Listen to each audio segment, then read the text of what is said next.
Welcome back to CodeGrive. Today, we're diving into three lesser-known but powerful features of C++. Variadic templates, constexpr functions, and lambda capture modes.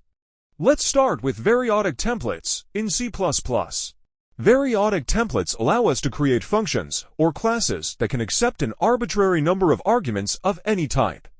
Take a look at this example. Here we have a function called print that utilizes variadic templates.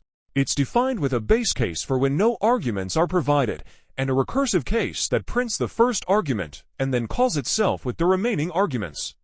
This allows print to handle any number of arguments of different types. Next, let's talk about constexpr functions. In C++, constexpr allows us to perform computations at compile time rather than at runtime.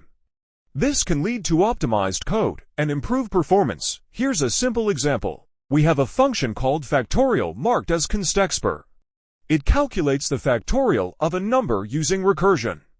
By marking it as constexpr, the compiler can evaluate this function at compile time if its argument is a constant expression.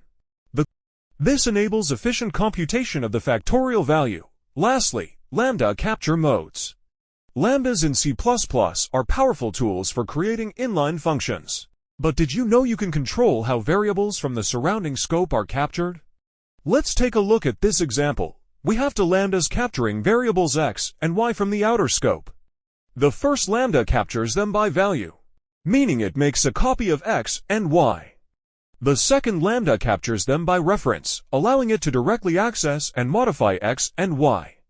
This control over variable capture allows for more flexible and efficient code, and that's it for today's video. Let me know if you have any doubts or if you don't understand any topic in the comments.